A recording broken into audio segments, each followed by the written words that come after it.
It's just a huge honor for me today to be podcast interviewing Judson Crawford, CPA IAR. The CPA is for Certified Public Accountant. The IAR is Investment Advisor Representative. He's a partner at Cain Watters and Associates. He graduated from Texas Tech University in 2002 with a Master's of Science in Accountancy. He began his career as a staff accountant at Ernst and Young in Dallas. After several years in corporate tax consulting, he became a planner for Cain Watters and Associates. In 2004, Judson has excelled at making personal connections with his clients that help him ensure the best financial future for them, their families, and their generations to come. In 2014, Judson became a partner at Cain Watters Associates. In addition to his role as a CPA, he is executive board member responsible for CWA's marketing and communications department. Judson is active in both professional and collegiate recruitment for the firm and serves as a mentor to new planners and associate planners. Judson is a CPA and an investment advisor representative. We've had another gentleman from the show, from Cain Watters. He was episode 691, Get the Numbers Right, with Charles Loretto, Director of New Client Services. That was an amazing show. So basically, Cain Watters was founded in 1984. It's a CPA firm providing comprehensive accounting and financial planning services to more than 1,900 clients nationwide. Their specialized services include complete personal and business financial planning, comprehensive tax services, personal and business budgeting, pension planning strategies, compilation accounting services, investment advisory services, dental practice, production and fee analysis, new doctor program, acquisition of other office and buildings, a new office. And the reason I called him to be on the show, and he did not call me, and this is not an advertisement for Cain Watters, that to be a leader in dentistry, you don't have to lead my homies to tell them something new about implants or aesthetics or both. They love that stuff. I mean, they're like a chef. They went to cooking school. They want to cook, but they don't know their numbers. And I just never, ever find dentists who really know their numbers. And what I loved the most about Cain Watters, when I first met the founder, Daryl W. Cain, what I loved about him the most is back in the day when I met him, it was like 80, 87, 88. You probably weren't even born yet. Were you even born in 87? Yeah, I was. I was the ripe age of 8. 8 years old. When you were 8 years old, Daryl was so convinced that finances was such a huge problem within the marriage and the family that he wouldn't even take on a client unless when they met you for your year-end numbers, you had to bring your spouse. And you had to spend the whole day. And if they didn't think your spouse was engaged, they didn't even want you. And he just a great guy. So what are you going to tell us today about knowing their numbers? I mean, you're an accountant. You don't do root canals. And my dentist, they don't do numbers. So how does that work out? Well, I think there's a few things that I'd start off with. Not only do I agree with you that most don't know their numbers, but most even pay a bookkeeper or a CPA or somebody in their office to build these financial statements that can show them a world of knowledge about their business, and they don't use them. They don't look at them. They're in a non-usable format, all these different things. And so it's senseless that, you're paying people to compile this for you. You have staff members that can help you with it. And so, there's a couple different things that we really talk to our clients about looking at monthly, how to assess your business, and doing it in a way that's not confusing. The big rocks, you don't have to know every detail of your business every month. But there are some really important things that we believe that a dentist should be looking at every month. So you want me to just jump into some thoughts? Heck yeah. Okay. Well, I'd say probably the most underutilized report that every dentist has in some form or fashion is the profit and loss report. Okay. And a profit and loss report, it's an accounting report. Most people are probably using QuickBooks to do it. But they have somebody that's putting the numbers in, or they're putting the numbers in, and it's really more of something that they send to their CPA at the end of the year to do taxes. But it's a management tool that people could use extremely effectively to manage their business. One of the things I remember one specific client that is the perfect example of this. Probably 10, 12 years ago, he came to see me and I said, well, send me your books. And he sent me a profit and loss report out of QuickBooks. It was like 8 pages, no organization, all kinds of crazy detail. And it just wasn't usable whatsoever. And he didn't know the cost in his business. He didn't know his overhead. He didn't know anything. And how could he, right? I mean, he couldn't because he didn't have anything that was useful to him. And so bottom line, I finally convinced him to hire our accounting department. And it's not really our accounting department that's the magic mojo here. But what our accounting department does is they make financial statements that are concise, that make sense, and that frankly are put on one page. Because if they're longer than that, then I'm not going to get any of your followers or my clients to consistently look at them and use them if they're too in depth. You want to be able to have something summarized, and you want to be able to have something that you can use. Howard, we do an annual report called "How Does Your Practice Compare?" report, where we take our clients in different specialties and different sizes, and we boil them down and basically people are able to compare where their profitability is, where their expenses are, things like that, to our average clients. I point that out because the way that I would recommend your listeners develop their profit and loss to be usable is the same layout we have here, where it's simple. We've got profit, it's your collections, it's easy. Then we've got your direct expenses, which are basically salaries, lab, and dental supplies. For a general dentist, those should be somewhere in the 40% range. Then we have the fixed expenses. Fixed expenses are just expenses that don't fluctuate based on how much you produce, like rent. And those should be ideally around 20%. And then all other doctor costs are below that. And that gets you to a place where you can actually talk about, hey, what's my overhead? As a general dentist, am I making 40% plus of the revenue in order for me to take home, fund my profit sharing, all of those things.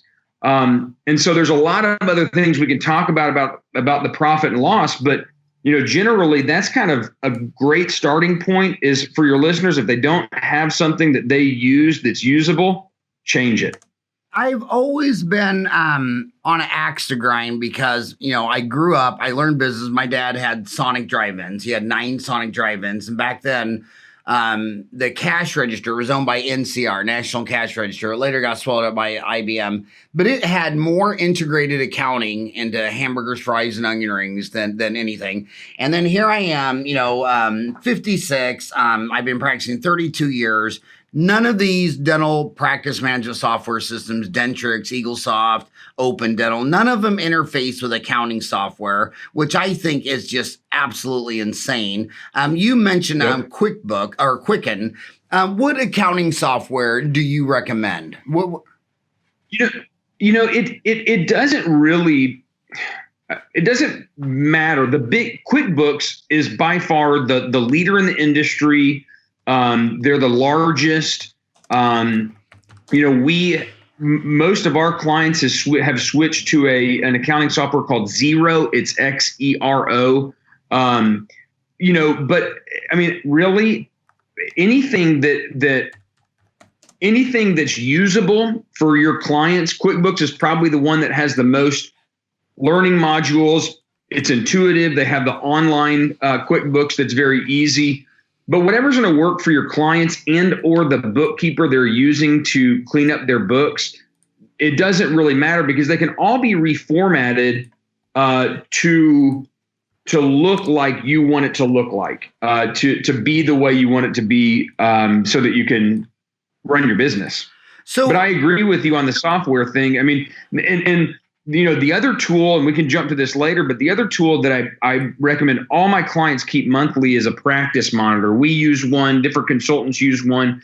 And the reason the practice monitor is so essential is if you get into Dentrix and you want to pull 5 different stats for the month, you have to go to 5 different spots to do that. It's not user friendly. And so a practice monitor simply gives you a sheet where you can highlight the top 15 stats in your office, one of the individuals working at the front desk can easily fill it out for you so that, your doctors can just look at it, assess where they've been so far this year and again, make decisions based on it. So you just said a lot of your clients, or you said most of your clients switched to xero.com accounting?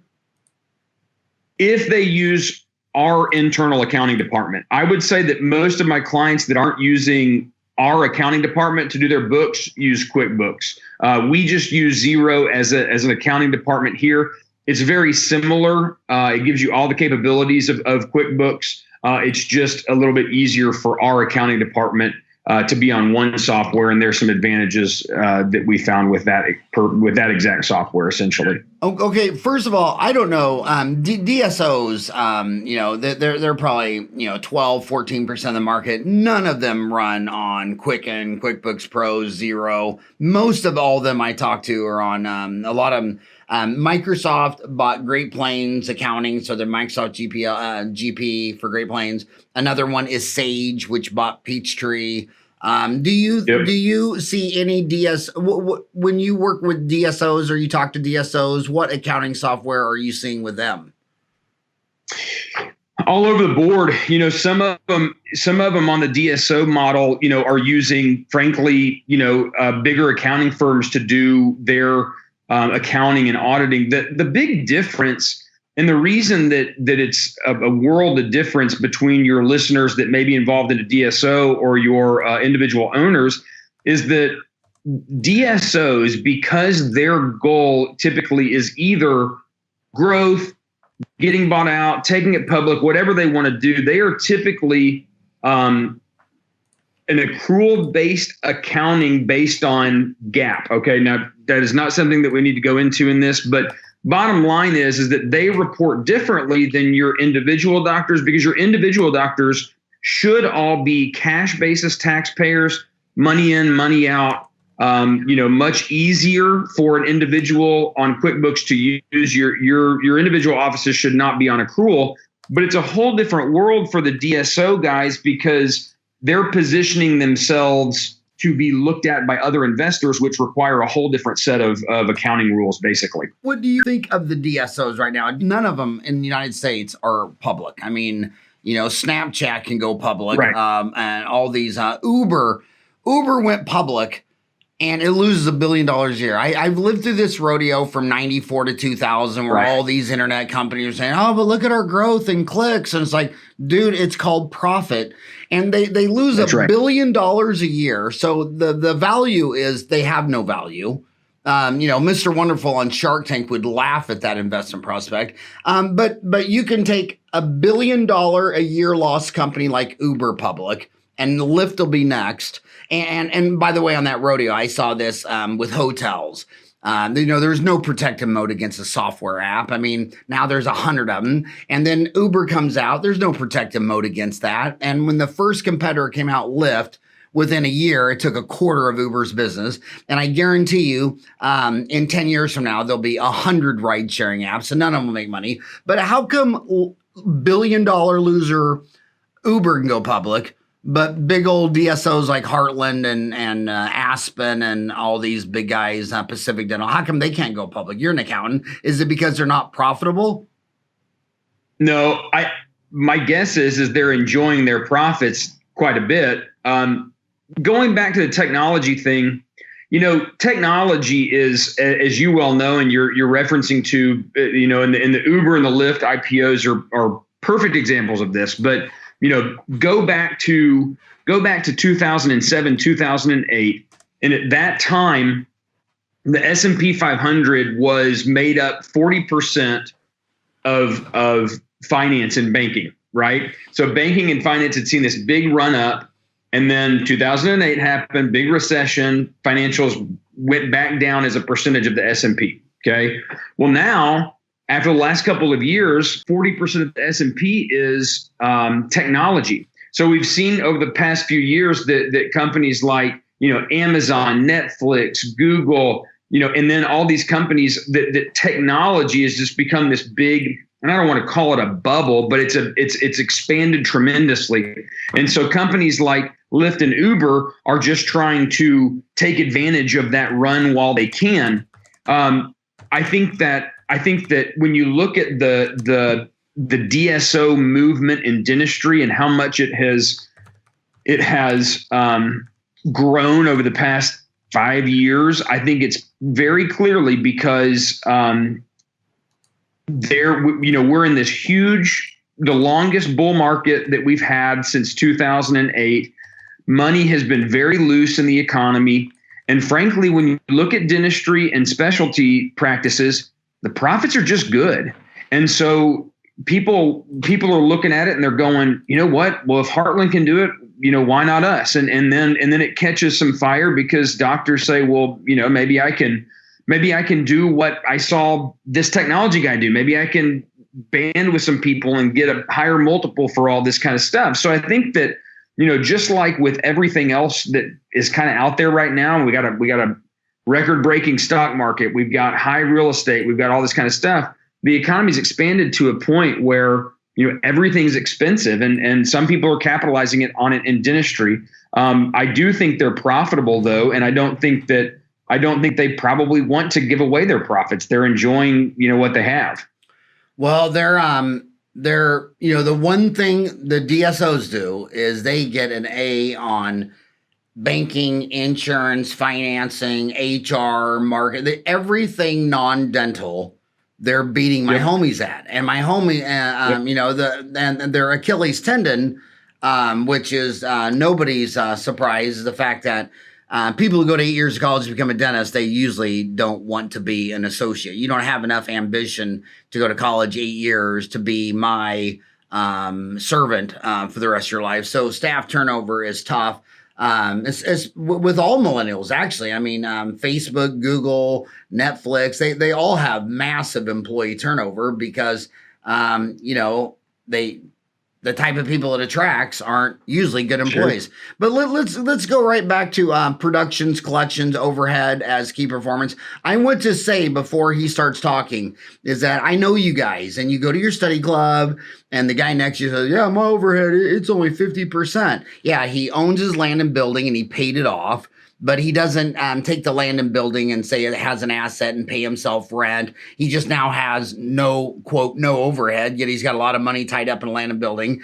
They say, oh yeah, my labor is 20%. Well, is that FICA matching? Does that include health insurance? Does that include the total cost of the employee? So there's no chart of accounts in dentistry. If you have a chart of accounts, I wish you would post it on Dental Town. We even have a thread about chart of accounts because these guys are talking overhead and they're all comparing apples to oranges. So knowing that this dentist, and even when you talk to consultants, they say, well, yeah, he said he didn't have a problem. He said his labor is only 20% and his overhead's only 35%. Then they go in there and find out his labor is 29%. And so how do you talk production, collection, overhead to a bunch of dentists who could tell you 4 different ways to bone graft around an implant, but don't know if FICA matching is included in their staff overhead? Yeah. So good luck with this explanation.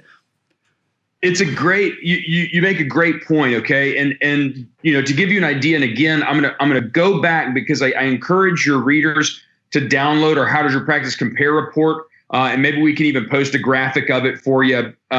But basically, the layout that you'll see is kind of what I'm going to talk about here. But comparing apples to oranges and overhead is absolutely a huge problem. So to give you for instance, when we talk staff salaries, and I say that, hey, our average one doctor general dental practice averages about 22% in staff salaries.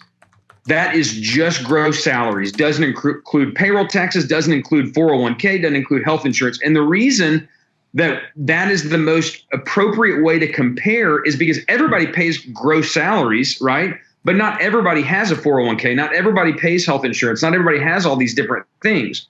So when we're comparing to industry standards, we have to boil it down to the simplest level, which is just your gross salaries. It's also a reason why even if our clients have messy books and don't have it organized like we organize it, every year when they come in, we put it into our own module because it's imperative that they have consistency and comparability to prior years. Another thing I'll note here when looking at overhead for your clients, using percentage of collections is key because, again, that's what everybody talks about when you go to your study clubs. Oh, yeah, my overhead's only 50%. Well, 50% of what? Well, 50% of your collections. That's the bar we're setting is what percentage of collections they are. Your rent example is a good one. Some people pay way too much in rent to themselves. Some people pay way too little, and it can skew things. And so, if you're comparing, if you want to compare your overhead and you do own your building, you need to think about rent as, hey, what would my rent be if I wasn't paying myself? What if I was paying an actual landlord and not me? That if you have tax advantages, that's fine. Pay yourself $1 million a month. But when looking at your overhead, you need to use real numbers as if you were a tenant. When we look at production and collections, okay, number one, collections. That's the money that comes in. It's the easiest thing. That's what you guys are really looking at, caring about. What we like to do for our doctors is say, okay, where's your productivity compared to, our average provider? In general dentistry, our average general dental practice, including hygiene, is somewhere around 1.2 in production and collections. So that would be net production and collections. And it's pretty scalable. When we look at 2 doctor practices, it's like 2.35. So pretty much double that. When we look at 3 doctor practices, it's 3.6. So consistently, we see that in our practices, general dentists are on average doing about 1.2 per doctor, including hygiene. You go into other specialties, it can be a lot different. That's just kind of what we see on that. One other thing I'll say about collections, which I think is huge, and this goes specifically back to your comment earlier that our dental softwares don't integrate with financial softwares. When you're using QuickBooks or any other bookkeeping software, what the bank what's being reported on your profit and loss is the money that actually hits the bank. When you go and you look in Dentrix or another dental software, what's being reported are the credit card payments, the cash, and everything else that you're receiving at your front desk. So you need to periodically compare what's hitting the bank account and what Dentrix is saying is coming in the office. Because number one, the confusing part is they'll never match perfectly because of timing of deposits. But if you start to see that there is a wider and wider disparity between what's being reported in Dentrix and what's actually hitting the bank account, you could have a problem. And so you need to compare those collections from one place to the other. Does that make sense? And the problem would be embezzlement. A lot of times it ends up being a software issue or a front desk issue. But yes, that's the big fear, and the reason that you really want to keep your eye on that is embezzlement. Cash being the easiest thing to embezzle. So how many clients do you have nationwide right now, would you say? 2,070. 2,070. And how many of those, when they came to you, did not know they were being embezzled and then found out after joining you that they were being embezzled from? The number's quite large. If you look, and you've probably run into this firm before, there's a company called Prosperident. And they are one of the leaders, great company, and the leaders in forensic accounting that go in and help people. Most of the time, people don't call them until they know there's a problem. But they would say that, upwards of 30 to 50% of dentists, maybe even more, at some point have had some sort of embezzlement. We don't catch it that often. You're talking about David Harris with Prosperident? You got it. Yeah, David Harris. He was on the show. He was show 268, Predict Embezzlement with David Harris. But you say most people that aren't calling David Harris until they really think they have a problem.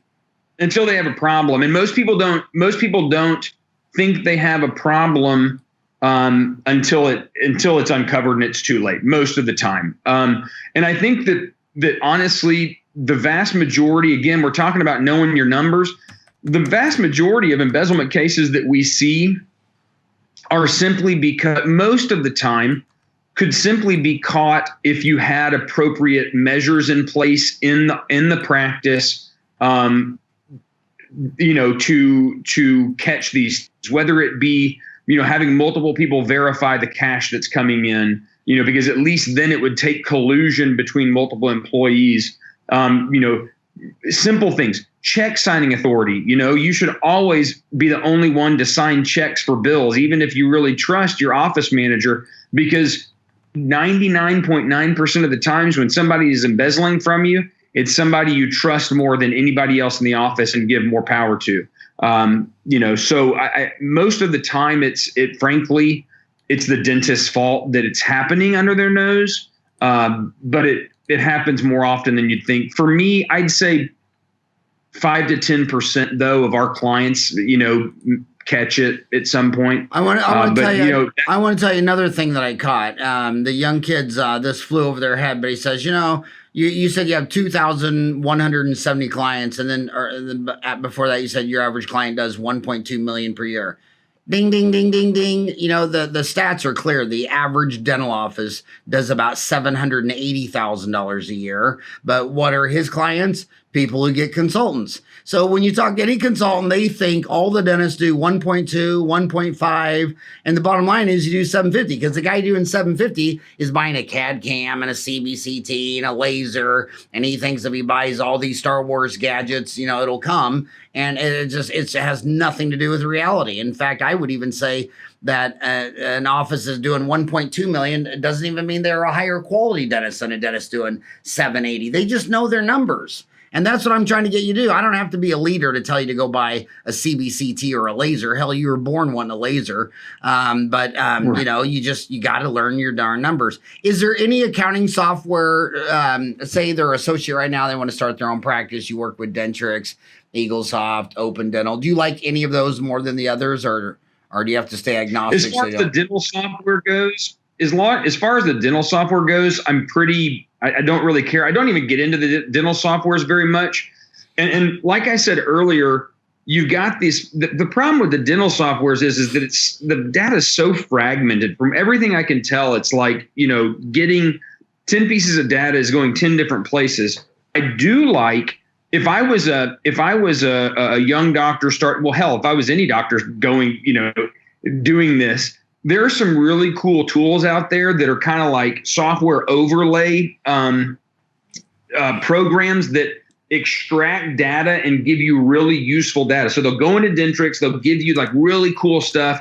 There's one that we've been working with a lot called Dental Intelligence. And again, it kind of creates this dashboard and tells you a lot of the useful data from your software, but it can also give you great percentages that you don't have to calculate yourself. Like, what percentage of my hygiene is getting appointed out of their visits. They even have like this cool Monday morning huddle deal where it kind of shows you everybody coming in, whether those people coming in have family that haven't been in a long time. I mean, there's software that are making your dental software more usable than the actual software companies. So you call that middleware? Yeah, that would basically be the type of, yes, I think that's an appropriate term for it. And is Dental Intelligence the one you recommend? I mean, is that your final answer? You like that one? Yeah, I mean, that's the one that we've been recommending recently, just because they're a good company. We have a lot of clients that use them. There are others out there that, and from my standpoint, if you're a specialist, specifically ortho really fits into a different model. There's a different software out there for ortho. Typically people are using Gauge for that. But there's other ones that you can absolutely use. It's all about usability, like finding something that enables you to look at your numbers and actually use them to make business decisions. That's the bottom line. And you also recommend Prosperident, David Harris. Absolutely. If you have any suspicion that something's going on, or if you before something goes on want to have somebody that comes in and gives you the processes to stop it before it starts, they're the firm to call. And they're out of Canada, right? That's and right. Today is July 1st. Happy Canada Day. And my gosh, it is and what's really neat about Happy Canada Day, I got to get this, don't want to get the date wrong on this, but it's July 1st. It's Happy Canada Day. And the Ontario, did you know the birth of Canada and the birth of the Ontario Dental Association were just one day apart? So tomorrow is the birthday of the Ontario Dental Association. Yeah. When people come in, why are people wanting to be your client? Is it because they have high overhead? Is it because they don't understand it? Why did 2,000 dentists want your services? I'm sure they're in Toledo, Ohio. They got a CPA down the street, goes to the same church with them. Why are they jumping on Southwest Airlines and flying to Dallas and seeing you? Yeah, it's a great question. I would say initially, most clients engage us because of, a local CPA surprised them with a tax bill, or their cash flow is just, too tight and they don't know why they feel like they're poor when they should be making more money, or, I'm about to build this new dental building and I don't know if I should or if I can afford it, or there's usually something that kind of is the tipping point. Many times it's a pain point that brings them to actually call us or actually engage us. What I think, though, that the reason that we grow and keep clients as clients for many, many years is, number one, our knowledge of dentistry. There's a lot of CPAs or financial firms out there that call themselves dental professionals. There's even a dental CPA designation that you can pay for, and it's not a real designation. So you can go out and search dental CPA, and you'll find somebody locally that probably has 2 dental clients, and it's an advertising paid mechanism. But for 35 years, we've worked almost exclusively in the dental field. Our advisors really know dentistry. We know how to look. We're not practice consultants. We're not going to come in and tell your front desk how to answer the phone, but we can look at your numbers and tell you where problems are, and many times give you the right steps in order to fix it. So I think dental knowledge is number one. And number two, we're a CPA firm. And most of us have heavy tax backgrounds. So a huge part of what we do for our clients is making them tax efficient, and finding the best ways in the dental industry for them to pay the least amount of taxes. And then the last thing I'll say, and this kind of goes back to what you said about Daryl, back when he required his clients to come in for a full day with their spouse. You know what? It still looks the same in a lot of respects. But we have deep relationships with our clients, and what we do is all-encompassing financial planning. So really anything related to our clients' lives financially, we want to help with and want to get into. I think that the term financial planner has kind of been bastardized over the years because of, you can find a financial planner in your Kroger parking lot or your Target parking lot. There's so many little financial planners. A lot of times when people say, well, what do you really do? I say, really, if I was to explain what I do, I come alongside my clients that are business owners and I become their CFO of all of their financial life.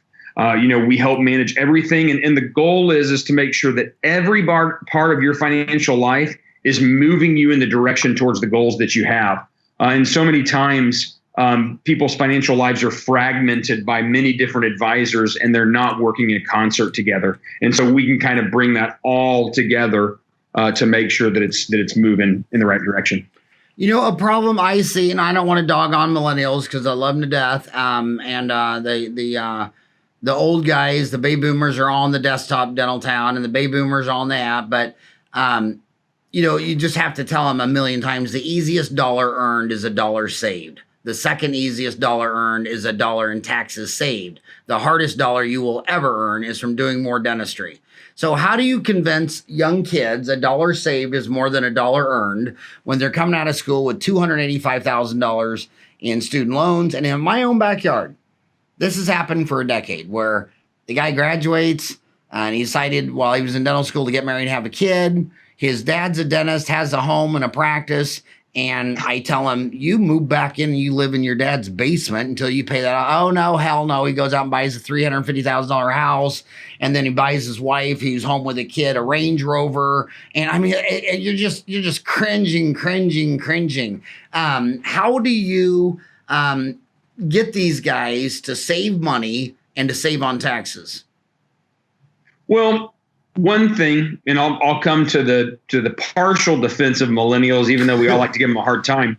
You know, the baby boomer generation was just as bad with their cars and their money. And, you know, we for years have seen the same, you know, generations before millennials. They may not have had the same amount of student loan debt, but they still like the same toys over saving. So, you know, the problem may look differently, but I think it's the same. Interesting. So you guys would say that the millennials, the baby boomer dentists bought just as much baloney toys as the millennials. That it's that you're seeing the same.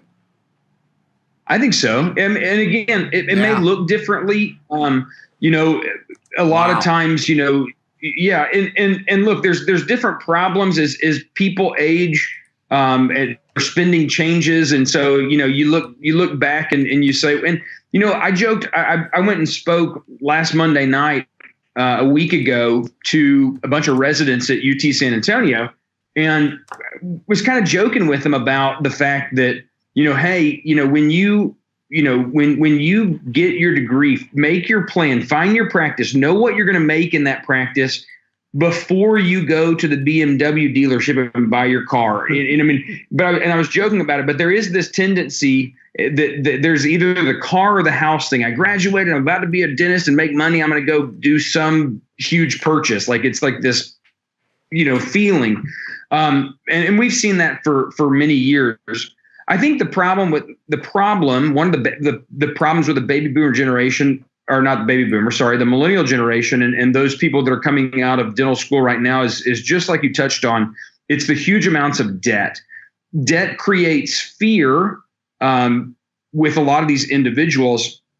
And what I think a lot of times that causes them to do is to delay ownership because they're afraid of taking on more debt. And what I tell people is look, whether you have $250,000, $400,000, or $600,000 worth of student loan debt, we know you have to service that. But if you find a practice to purchase, there are tons of banks that still want to lend you more money.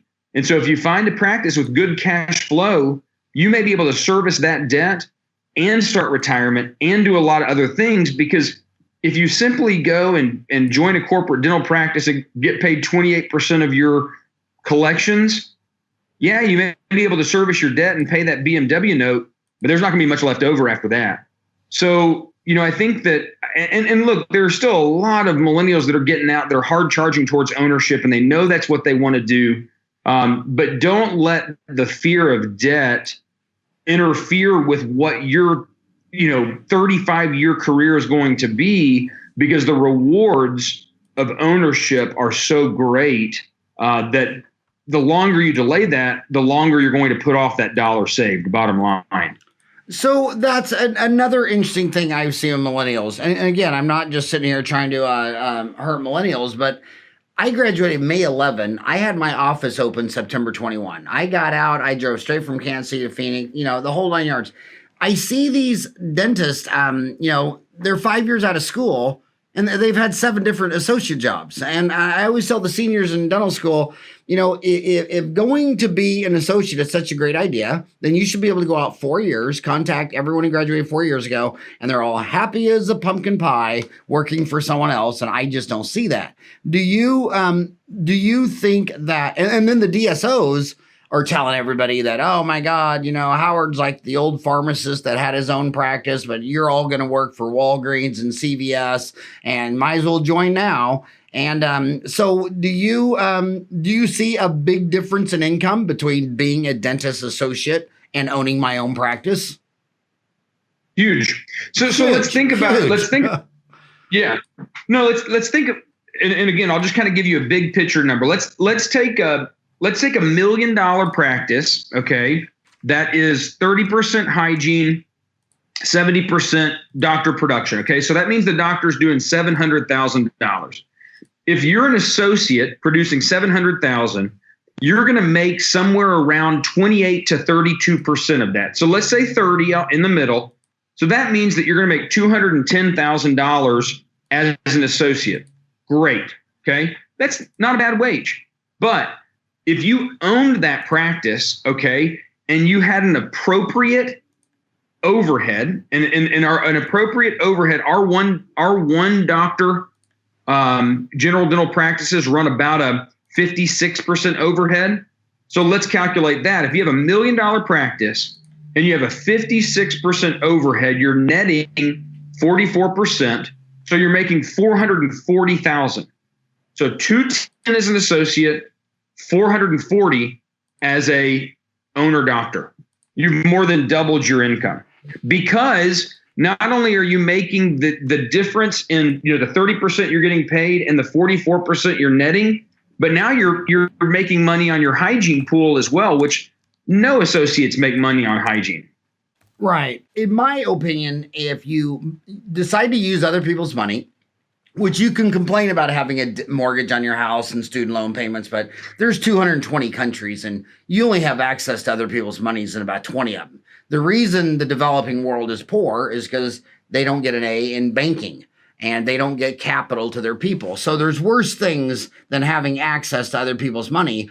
But I think that once you get $350,000 in debt to other people's money, working at McDonald's is no longer an option.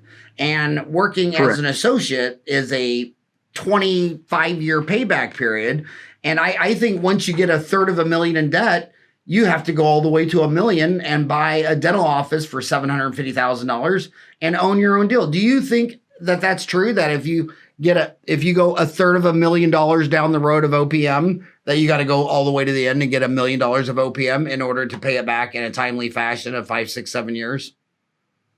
Well, it just, it depends what the individual wants. I mean, look, if you've got 400 in debt and you're paying a couple thousand, $3,000 a month over 30 years to pay that back, and you want to be an associate $210,000, you can probably make it work. But your lifestyle may not be exactly what you want it to be, but you're not going to go bankrupt.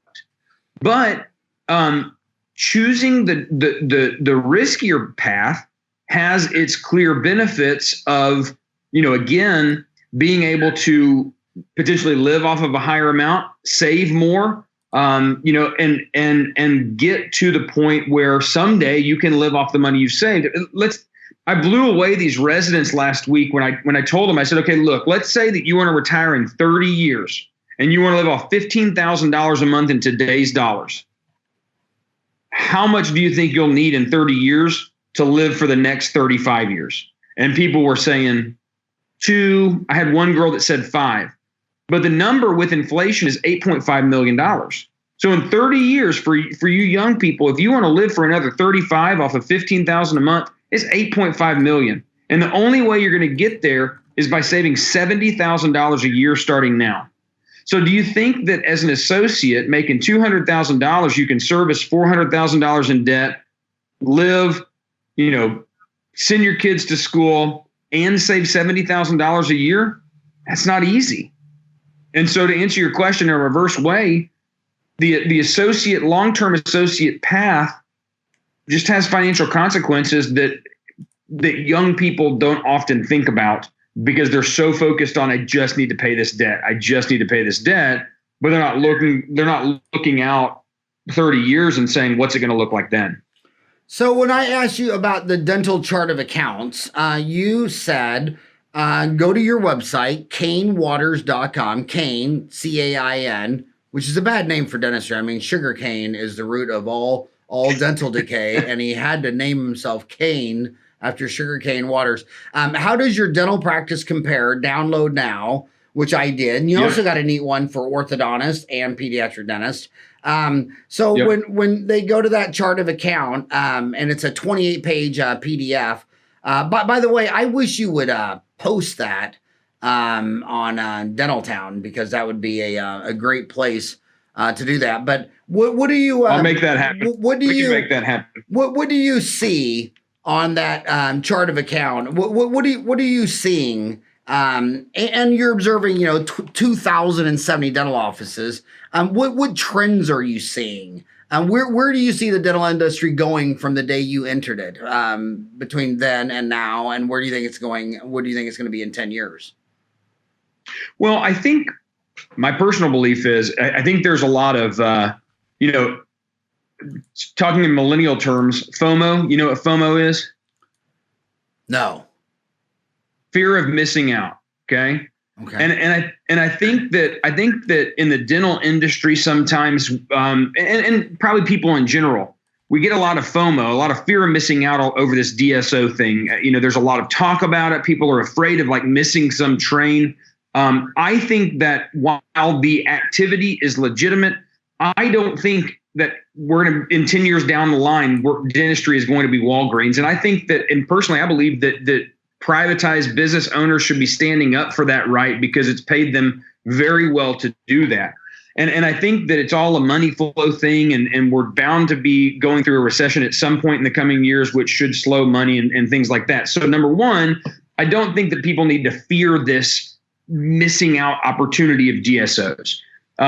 Number two, I think that people are getting smarter in order to compete with the DSOs. Number one, most of your clients that are individual practices, they offer a different service than many DSOs as far as individual care and things like that. And they pride themselves on that. But, we started a company a handful of years ago called Elite Dental Alliance that is a buying group specifically to bring our clients and other people together to negotiate better deals, because we also know that one of the problems with an individual owned practice compared to a DSO is DSOs walk in the door at the bottom price, and your clients negotiate with their supply reps to get, just a slight discount. And so, we're helping our clients do that. I missed the name of that. What was your buying club called? Elite Dental Alliance. Elite Dental Alliance. Is that the website too? Yep. You got it. Elite Dental Alliance. And you bought that, and that's a purchasing, a supply purchasing alliance? Supplies, marketing, payroll. I mean, you name it, it's got vendors on there. We started this a handful of years ago, basically, again, just looking at our clients and saying, it's not really fair that our individually owned practices, even if they're doing $1-2 million, they don't get the same pricing as DSOs does. And so we decided we're going to band our clients together and try to do it for them, and try to save clients money. The name of the game, I think, going forward is for people to continue to do their dentistry and do it in a profitable manner. Dentistry can be one of the most financially rewarding industries out there if you mind your overhead well. Like, you can produce $2 million, and if you have a terrible overhead, you're going to make $400,000 where you could be making $800. And we see that all the time. So many people focus on, hey, I'm going to do $2 million this year. I'm going to do $1.5 million this year. But all that is for nothing if your overhead is out of control. And so I think that, when we look at things like these buying clubs, or, the development of milling units in the practice and being able to save a lot on lab, being able to do this industry more efficiently is the way that your clients are going to be able to continue to make more and more money, even if they're not doing 1.2, even if they're doing 800, 900, $1 million, you can still make a really good amount of money if your overhead is appropriate. I just went to Dental Town, and sure enough, there is a thread on Elite Dental Alliance. How is that working? How long have you had that? How's it working out for you? All that stuff. Well, it's good. I mean, we've had it for, I believe, 3 or 4 years now. We surpassed the 1,000 member mark. It is not expensive. It's basically $1,000 for a year to be a member. If you don't save the money, you're not gonna join. But the bottom line is that the more people we've had as members, the more aggressive we can get with our negotiations. And so we're able to start dealing directly with distributors, working on pricing there.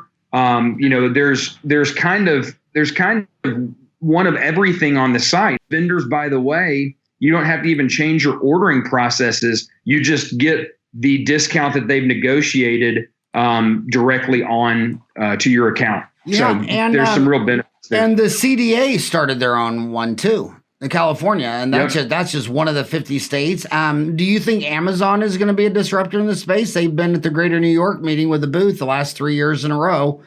Really?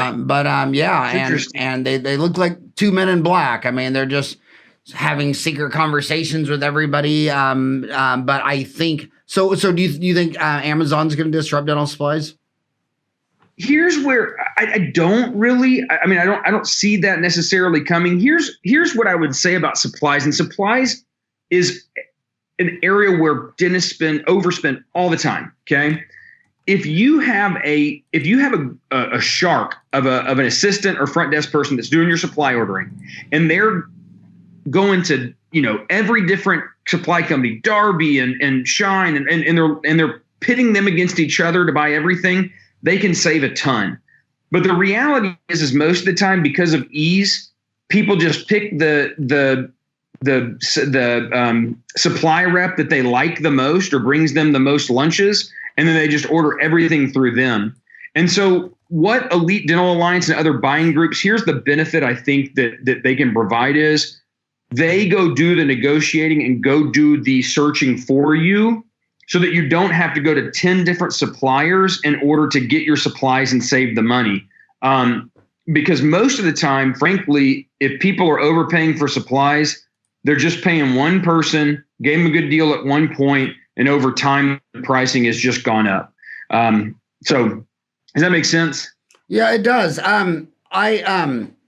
Also, just to go back to one thing you said that you don't do dental office consulting. If someone's listening to you right now and says, I need both, I need accounting and consulting, is there a dental office consultants that you work with, or is that channel conflict to recommend someone for you?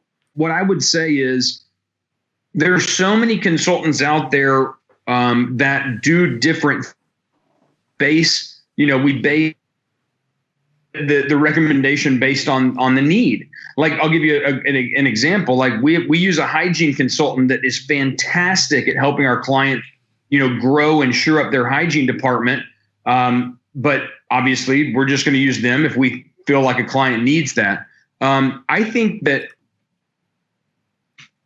15 years ago, most consultants had a program where, you sign up, you pay me $50,000, and I'm going to take you through my set of lists. It's kind of like the all-encompassing consulting. We're going to go through all the modules. And I think that the trend that we're seeing that I think is a better product anyways is, hey, I'm not going to make you go through every module of mine. I'm going to diagnose the problem in your practice, and I'm going to address that specifically. And if you want to move on with me, in consulting and do other types of things, and I can help you with that. But don't tell somebody that's having problems with hygiene recall that, hey, we're going to start with, something else. Well, no, let's address the problem.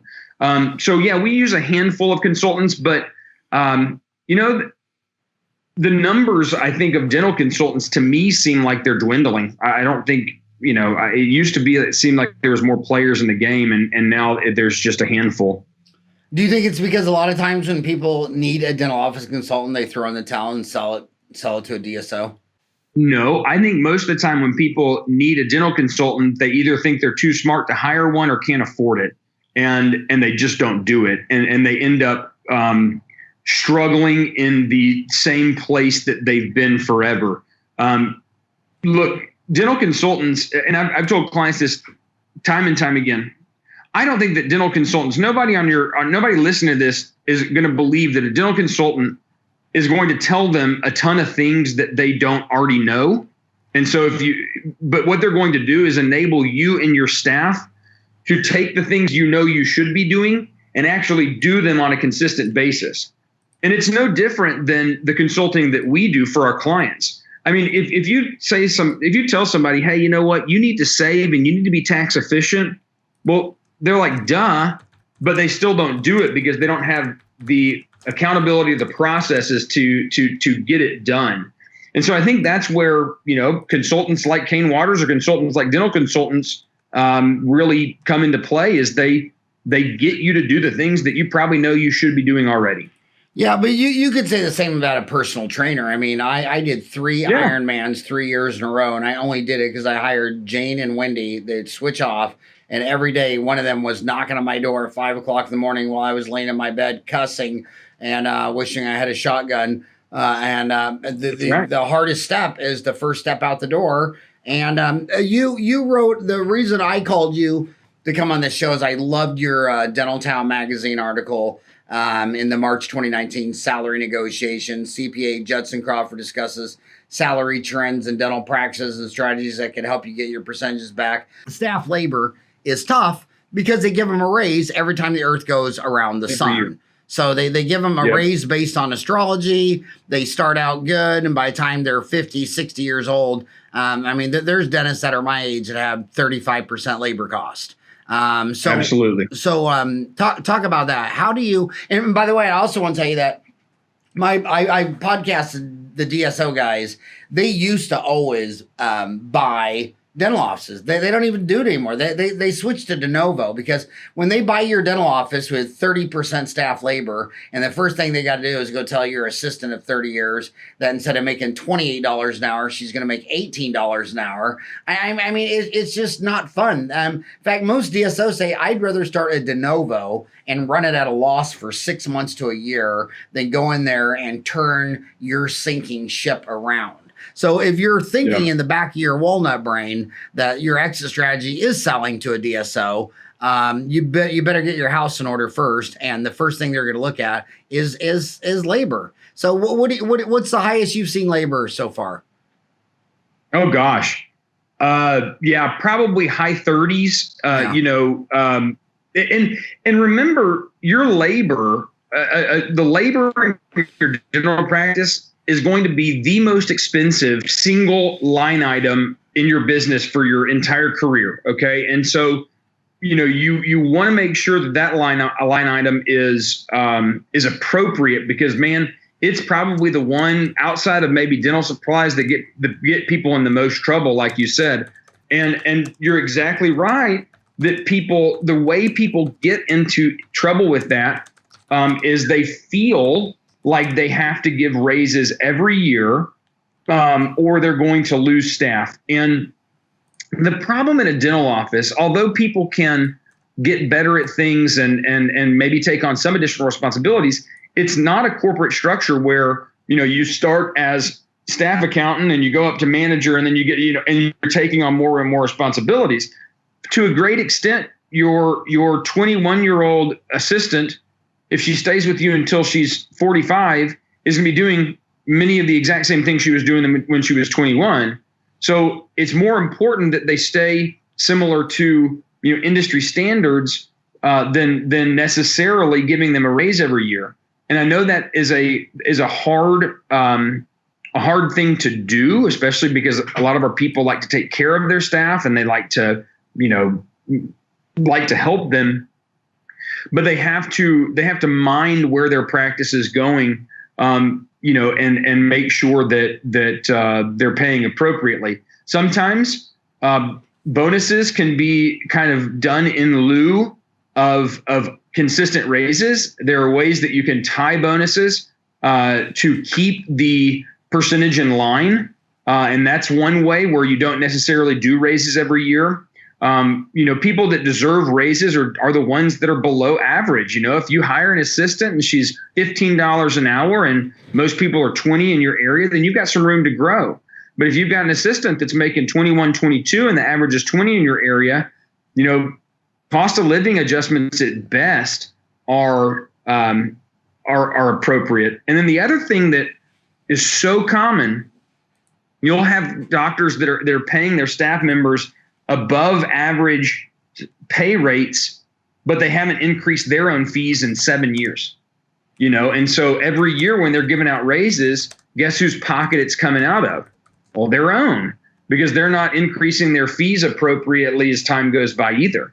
So it's kind of like a double whammy for many doctors. And that's how you really get into the sinking ship of having, 25, 35% in total salaries. But when you go get a job at McDonald's, you don't get a raise every year and work there from 25 to 65. Next thing you know, you're making $70 an hour. They tell you when you get a job at McDonald's, here's the pay range for your position.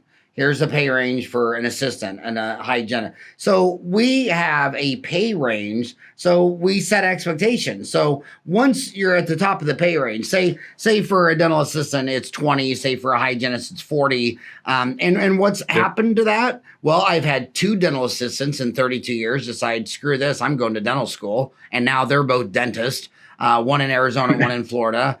Shout out to Kelly and Elena. I just lost one of my favorite assistants of 15 years. And what did he do? He went back to school. He was a dental assistant. And he's going to be a hygienist.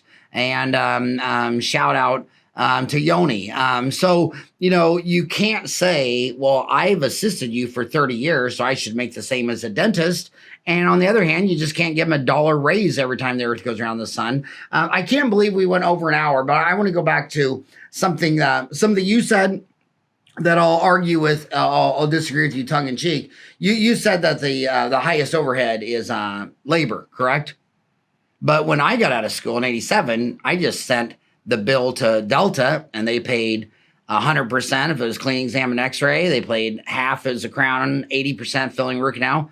Now they send me the fee schedule, and that's been a 42% reduction in fees. So I would say that signing up for PPOs, which about 95% of dentists are members of Delta. So I would say your PPO reduction is the number one expense.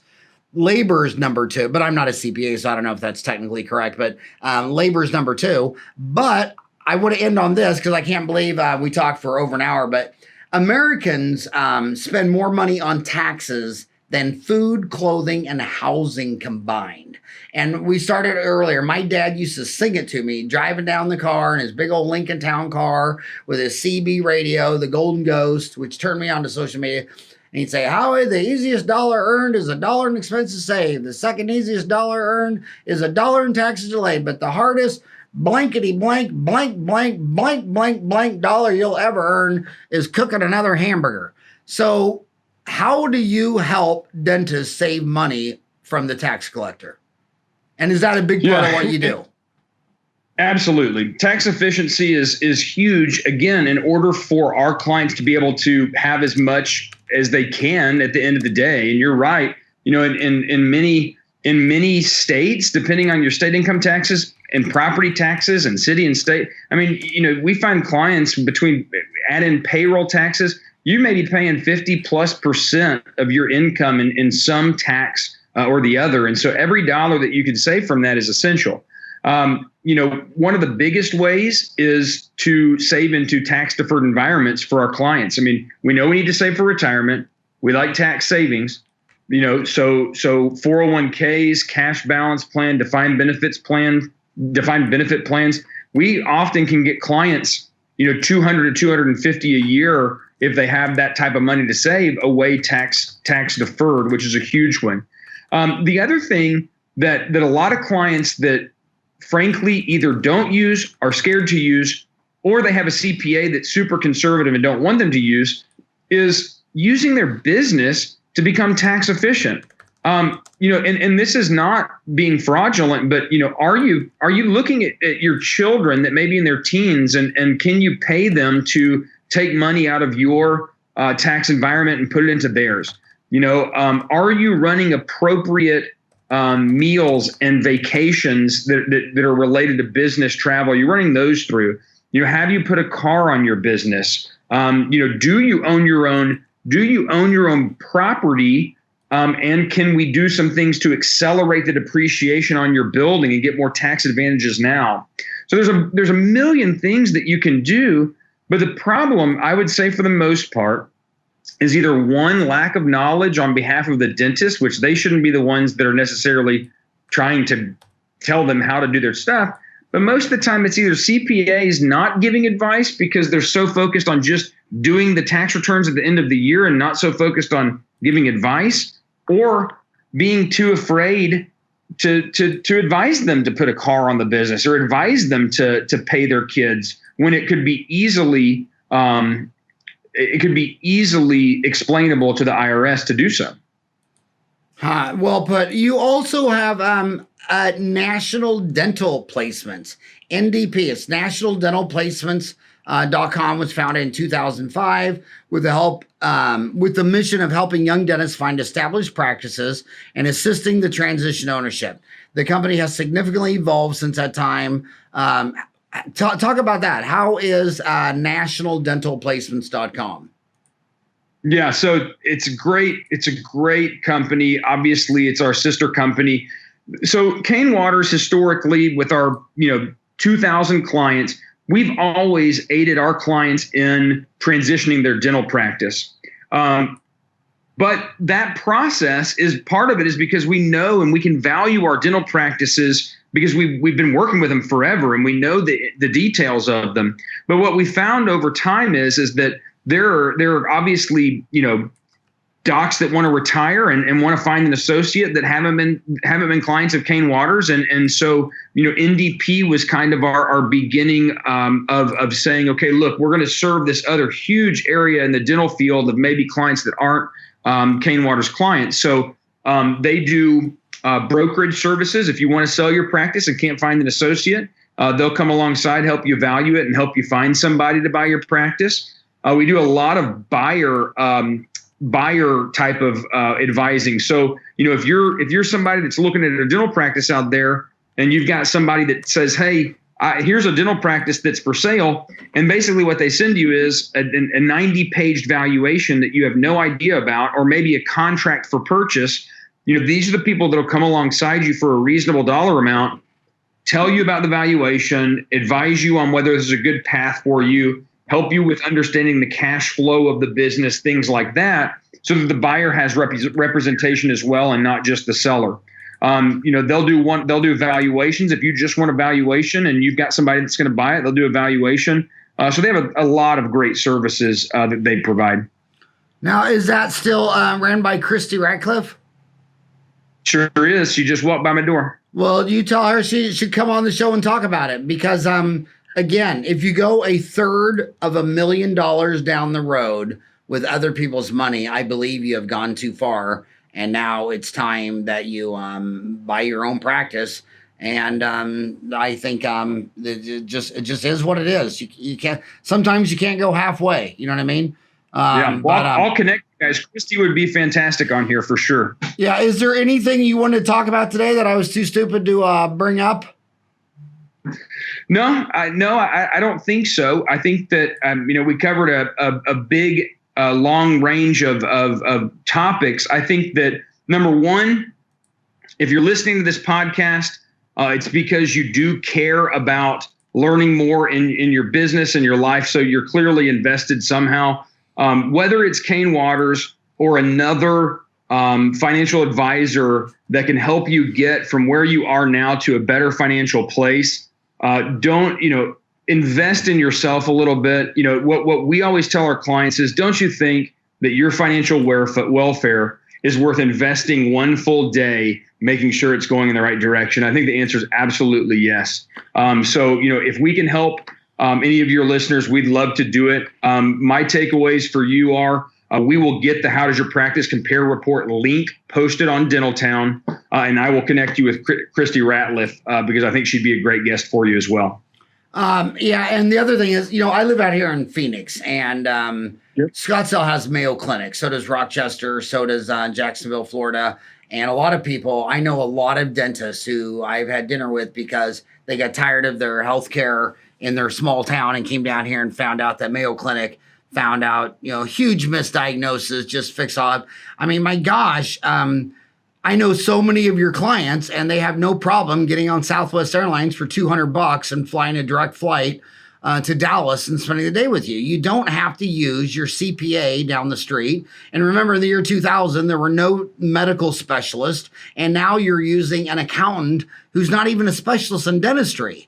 and it's so complex. I mean, it's just crazy to live like that. Yep. So jump on an airplane, fly to Dallas. I love Dallas. I still can't figure out why they're not all Arizona Cardinals fans and still like those Cowboys, but everyone can't be perfect. Judson Crawford, CPA, IAR. Thank you so much for coming on the show today and spending an hour with my homies. Howard, thank you. I appreciate it. I enjoyed every minute of it. And thank you for all the listeners out there listening. All right, buddy. Have a rocking hot day.